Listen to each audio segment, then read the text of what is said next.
अस्सलाम वालेकुम। Pakistani news channel से आपको खुशामदीद कहती हूँ। ये वीडियो बहुत इंटरेस्टिंग है। इंटरेस्टिंग इसलिए क्योंकि जो पिछली वीडियो मैंने सीडीआर पर बनाई थी ये उस वीडियो की तस्दीक करती है। जैसे कि 2000 केस के आईओ साहब जो है वो कंफर्म कर ही चुके हैं कि दुआ के अगवा के वक्त ज़हीर जो है वो कराची में ही मौजूद था। तो अब सवाल ये बनता है कि उसने बग़ैर दुआ को कॉल किए, बग़ैर कोई टेक्स्ट मैसेज किए, बग़ैर फ़ोन को यूज़ किए, फ़ोन की जो सर्विस है वो यूज़ किए, उसने कैसे घर से बाहर दुआ को बुलवा लिया और 16 अप्रैल को वो बेसिकली वहाँ पे कर क्या रहा था।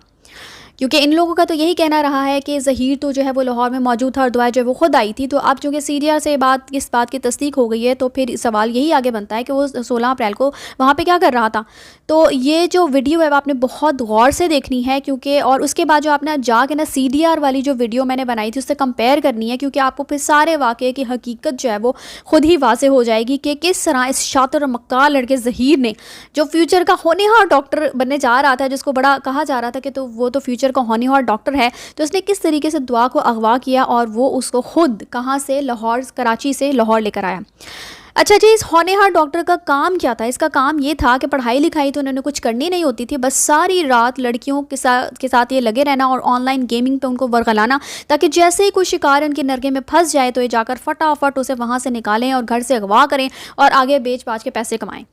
तो इसी मकसद के लिए इसने ख़ास तौर पर एक स्पेशल मोबाइल इसी काम के लिए रखा हुआ था। मतलब इससे और कोई काम नहीं होता था, बस ये एक ही काम इससे स्पेशल इसने रखा हुआ था इस काम के लिए, सेल फ़ोन। और ये यूज़ कब किया जाता था? 12 बजे से रात 12 बजे से सुबह 7 बजे तक ये उस पर गेम्स खेलता था और इसका यही उसका जो है ना गोल होता था कि लड़कियों को इसने इस तरह ऑनलाइन गेमिंग पर इसने फंसाना है।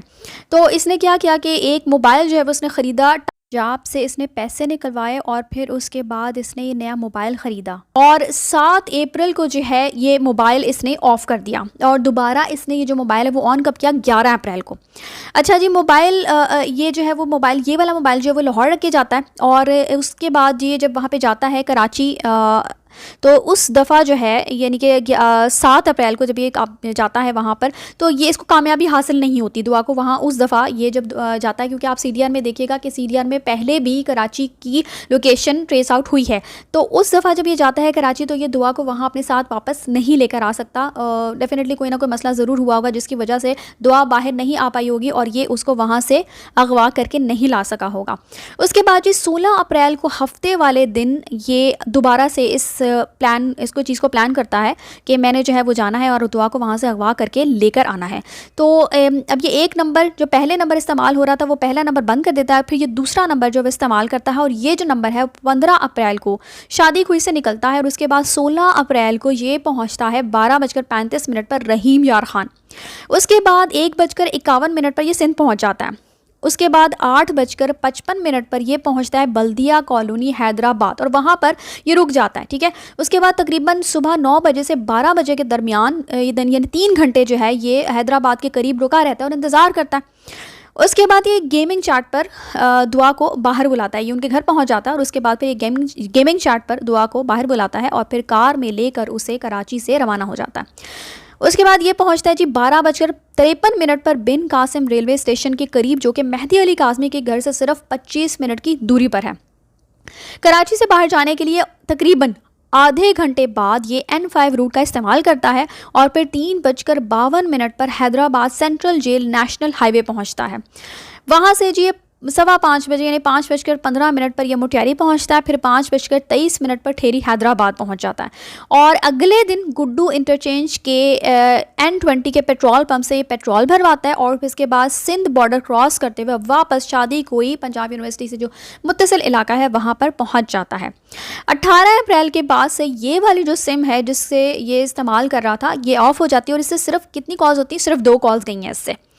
अब आप सोचें कि इन अगवाकारों ने दुआ से कितने झूठ बुलवाए हैं कि उसको सारा स्क्रिप्ट प्लान करके दिया गया, तोते की तरह जो है उसे रटवाया गया। हम बार बार यही सुनते रहे कि मैं खुद आई हूँ। आपको याद होगा कि पहली जो वीडियो जब मंजर आम पर आई थी दुआ की तो सब ने यही कहा था कि लगता है कि जैसे रटा रटाए पड़ा जो लिखा है ना वो उसके सामने जैसे रट के ना वो बोल रही है। तो आज उसके जो वो रट्टू तोता बनी हुई थी ना उसकी हकीकत सबके सामने आ चुकी है। वो खुद नहीं आई क्योंकि ज़ाहिर है कोई ऐसा बाकमाल शख्स इस दुनिया में नहीं है जो कहीं रुके भी ना और सीधा जो है वो हवा के घोड़े पर उड़ान भरता हुआ जो है ना वो कराची से लाहौर उसको लेकर आ जाए और किराया भी यहाँ आके मौसूल करे और ना बच्ची से कुछ पूछे ना कुछ कहे। और फिर मैं रात को सोच रही थी कि अभी तो कुछ झूठे लोगों के मुताबिक दुआ और ज़हीर का चैनल बनना था और उन्होंने जो जाके है वो उनके साथ लाइव सेशंस करने थे और दिखाना था कि दोनों बहुत खुश हैं। तो अब इस सारी बात का क्या होगा? मैं बताती हूँ आपको कि अब इस सारी बात का होगा क्या। हुआ कुछ यूँ है जी कि सिंध पुलिस को पंजाब पुलिस ने परमिशन दे दी थी कि वो यहाँ पर आएँ और आकर जो है वो अपना जो ऑपरेशन है, जो बच्ची को बाजियाब करवाना है और ज़हीर को जो है पकड़ना है, वो सारा कुछ कर सकें। तो कल सिंध पुलिस जो है वो एक टीम उन्होंने रवाना हुई थी वहाँ से और आज सुबह जो है वो पंजाब पहुँच गई थी। और ये जो टीम है वो रात तकरीबन 2-3 बजे कल रवाना हुई थी। और इस बार इस टीम में जो खुशखबरी है वो सबके लिए ये है कि शौकत अली शानी साहब जो है वो इस टीम में शामिल नहीं है, बल्कि उनकी जगह एक इंस्पेक्टर लेवल के जो हैं सर, उनका नाम है मोहम्मद अली साहब, वो इस टीम को लीड कर रहे हैं। और इसमें ख़वातीन पुलिस एहलकार भी शामिल की गई हैं। और ये टीम जो है वो होम डिपार्टमेंट से इसने जाकर इजाज़त मांगी और मुतल्लिका थाने को कहा गया और फिर रिकवरी का अमल जो है वो अब शुरू हो चुका है। उसके ये भी सुनने में आ रहा है कि उकाड़ा में भी जो है उस टीम ने छापे मारे हैं और वहाँ पर ज़हीर के शायद दादा हैं, उनको गिरफ़्तार किया गया है। इसके अलावा जी चाइल्ड प्रोटेक्शन ब्यूरो ने भी अपने इक़दामात जिब्रान नासिर के कहने पर कि बच्ची चूँकि सिंध से आई है और माइनर है तो वो शुरू कर दिए हैं। और चाइल्ड प्रोटेक्शन ब्यूरो जो है वो दुआ की बाजियाबी में इसका बहुत अहम किरदार होगा। और इनके मुताबिक जो है वो इनके पास अभी कोई ख़बर नहीं है कि दुआ जो है वो बाजियाब हुई है, जो ज़ाहिरी सी बात है कि जब बाजियाब होगी तो डेफिनेटली इनको भी इनसे भी इतला हमें मौसूल होगी। तो पंजाब चाइल्ड प्रोटेक्शन ब्यूरो जो है वो इस ज़मन में इस सब कुछ में शामिल हो चुका है। और इसके अलावा 20 जुलाई से पहले सिंध पुलिस की बहुत ज़्यादा कोशिश है कि ज़हीर की जो है वो गिरफ़्तारी अमल में लाई जाए और दुआ को बाजियाब करवाया जाए। और जो लोग इंटरव्यू करते थे उन्होंने यानी कि मशवरा दिया है, इन्हीं लोगों ने जो ज़हीर के साथ होते थे या उसको जो जब से ये मामला शुरू हुए थे और वो पहले दिन से वो कहते हैं कि हम इनको जानते थे और इनसे जो है वो कांटेक्ट में थे, तो उन्होंने ही बेसिकली इनको मशवरा दिया। उनके साथ जो लोग लीगल एडवाइज़र बैठते थे उन्होंने ही इनको एक मशवरा दिया है कि आप जो है वो रुपोश हो जाएँ। और ज़ाहिर सी बात है क्योंकि आपको गिरफ़्तार किया जा सकता है, डेफिनेटली उनको पता चल रहा था कि हालात किस तरह के बन रहे हैं, तो उन्होंने इसको मशवरा दिया कि आप ऐसे गायब हो कि आपको ट्रेस आउट ना किया जा सके, यानी मोबाइल्स वगैरह सारा कुछ ऑफ़ कर दें। ज़ाहिर है यही चीज़ होती है जिनके वजह से जो है वो ट्रेसिंग हो सकती है, एक इंसान पकड़ा जा सकता है। तो इनको इलीगल एडवाइस बेसिकली दी गई थी। और हिफाजती ज़मानत ज़ाहिर है कि जब उसमें पेश नहीं हुआ था ज़हीर, तो उसके बाद उसने अबूरी ज़मानत भी नहीं ली थी, नहीं करवाई थी, तो ज़ाहिर है पुलिस को यह हक़ हासिल है कि वो कहीं से भी उसको गिरफ़्तार कर सकती है। अब किसी को भी ज़हीर और शब्बीर का कुछ नहीं पता है, यहाँ तक कि जो यूट्यूबर्स का टोला था जिन्होंने इनको बेसिकली शायद मशवरा दिया था, तो वो भी जो है वो अब नहीं जानता कि ये लोग कहाँ हैं। और शब्बीर और उसकी माँ का जो भयानक किरदार इस सारे मामले में रहा है वो आप देख ही चुके हैं। CDR वाली जो मेरी वीडियो थी जिसमें मैंने बताया था कि ये दोनों जो नंबर जो इनके नाम पर निकलवाए गए हैं, तो इन्होंने उस नंबर से कैसे जो है वो कराची पहुँचते हैं और किस तरीके से बेसिकली जो दुआ की माँ है वो दुआ को ज़हीर की जो माँ है वो दुआ को किस तरीके से इसके इन सब की सहूलतकारी में उसने सहूलतकार बनी है और इन सबको हेल्प आउट करते हुए वहाँ से लाहौर लेकर आई है।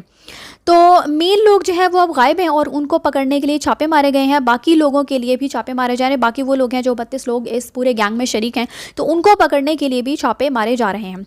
और इसके अलावा जी एक और बहुत ही अहम खबर ये है कि इस सारे जो प्रोसेस है, सारा दुआ का जो केस है, इसके अंदर अब सारा जो केस है उसके अंदर वज़ीर आज़म शहबाज शरीफ साहब जो है वो ख़ुद जो है वो इसके अंदर इन्वॉल्व हो चुके हैं। और उन्होंने वज़ारत दाखिला और पंजाब की जो होम मिनिस्ट्री है उनको भी ऑर्डर जारी कर दिया है कि अब जो ये एक्शन जो लेना है इसमें आपने लीनियंसी बिल्कुल भी नहीं दिखानी है और ये बाजियाबी का अमल जो है वो हर सूरत दुआ की बाजियाबी और ज़हीर की गिरफ़्तारी जो है वो ज़रूर अमल में लानी है। इस मकसद के लिए जो 5-7 पुलिस की जो पार्टीज़ हैं वो 8-10 छापे भी मार चुकी हैं। और इसके अलावा जो सलमान सूफ़ी साहब हैं उन्होंने ट्वीट के ज़रिए भी इजहार किया है और प्रैक्टिकली भी अहकामात उन्होंने जारी किए हैं। और चूँकि पंजाब की जो हुकूमत है उनको अहकामात जारी कर दिए गए हैं दुआ की बाजियाबी और ज़हीर की गिरफ़्तारी के लिए। और सलमान सूफ़ी साहब ने यह भी कहा है कि चाइल्ड प्रोटेक्शन ब्यूरो को यह भी कहा गया है कि बच्ची को वो जो है वो अपने पास रखें और इस ज़मन में आपने कोई लीनियंसी नहीं दिखानी इन मामलात पर। तो सलमान सूफ़ी साहब जो है वो ख़वातीन का एक सेंटर मुल्तान में उन्होंने बनाया हुआ है और बच्चियों के इस तरह के जो केसेस होते हैं, जो मामलात इनमें बहुत सेंसिटिव हैं, जो औरतों पे तशद्दुद वगैरह किया जाता है, इसलिए वहाँ पर उन्होंने कुछ लेडीज़ पुलिस भी बिठाई हुई है ज़मन में और वो उनको हेल्प आउट करती हैं। इसके अलावा मेहदी अली काज़मी साहब जो है वो इस इक़दाम पर बहुत ज़्यादा खुश हैं और उन्होंने हुकूमत को सराहा है इस मामले में। और इसके अलावा आपको ये भी बताती चलूँ कि जो लोग हैं जो